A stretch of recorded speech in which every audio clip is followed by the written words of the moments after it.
Continuando con las clases de economía, hoy día vamos a estudiar el tema de la economía peruana y su historia. Vamos a estudiar específicamente la economía desde el tiempo de la República, porque en el tiempo de la conquista, España había prohibido de que todas sus colonias podrían comercializar sus productos con otros países. Entonces prácticamente el único monopolista era España. Entonces vamos a estudiar desde el tiempo de la independencia del Perú, en el cual se inició con una economía bastante baja en nuestro país, producto de la guerra de la independencia, y después hubo enfrentamientos y guerras civiles entre los militares, lo cual llevó a que prácticamente la economía bajara. Pero además los españoles, que eran dueños de grandes haciendas y terrenos y minas, fueron expropiados y ellos se fueron a España llevando el dinero y todo lo que podían llevar de maquinarias y lo que llevó a prácticamente a que nuestra economía bajara a tales extremos que éramos un país bastante pobre. Ya en el año 1876 la deuda pública era 500% superior a lo que nosotros podíamos recaudar. Y es que básicamente nosotros nos dedicábamos a la caña de azúcar, el maíz, el camote y una minería que nos habían dejado los españoles, pero al abandonar nos dejaron mal. Después apareció el guano de la isla, el cual fue el fenómeno del guano que empezó nuestra nación a obtener grandes dividendos por esto, pero era un producto natural que en algún momento iba a acabarse. Ya en la época de 1900, el Perú incrementó su producción agrícola y empezaron a dedicarse a la extracción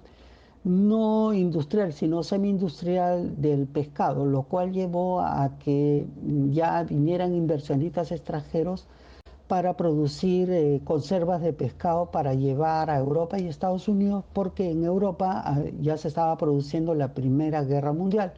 Entonces era una manera de que el Perú exportaba grandes cantidades de productos agrícolas y pesqueros. La minería había bajado bastante y no producía casi nada. Ya en la época de 1968, el general Velasco le dio golpe de estado al presidente Belaúnde, lo cual produjo de que la economía, con sus políticas socialistas, prácticamente se estancaran y no creciéramos demasiado. Al comienzo hubo un poco de bonanzas, pero después empezó a decaer la economía nacional.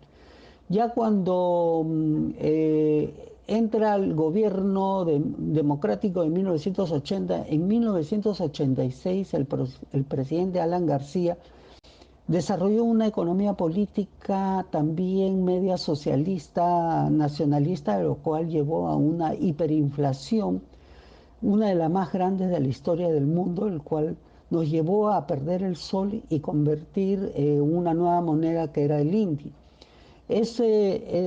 Estábamos devastados también por el terrorismo de Sendero Luminoso, lo cual llevó a que nuestra economía bajara a extremos indescriptibles.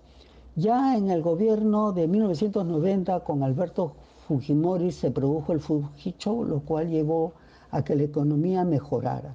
En el año 2001, cuando Toledo asume el gobierno, desarrolla una economía de libre mercado, en el cual permitía que tanto las empresas extranjeras como nacionales se podían invertir, lo cual llevó a que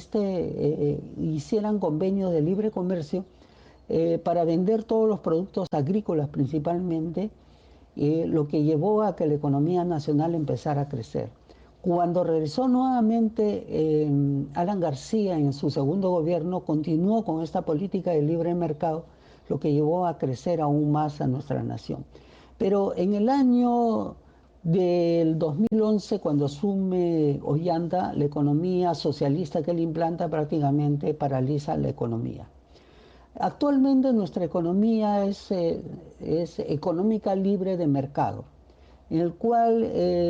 básicamente incentiva que todo el mercado nacional pueda comercializar y producir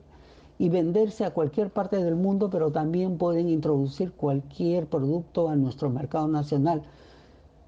lo que ha llevado a que mejorara sosteniblemente la economía de nuestra nación. El ingreso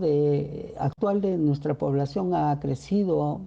al doble de lo que había en los años de 1990 y ahora estamos teniendo una economía sostenible que podemos, cada vez se va consolidando a mejorar las producciones tanto de exportación como de importaciones que vamos teniendo. En la actualidad, la economía ha mejorado de tal manera que, por ejemplo, se ha quintuplicado la venta de autos, se están desarrollando grandes inversiones como los metros de Lima, también los aeropuertos se han mejorado, también los puertos también se han mejorado, entonces las exportaciones e importaciones se hacen más rápidas y en mayores cantidades porque la economía está dando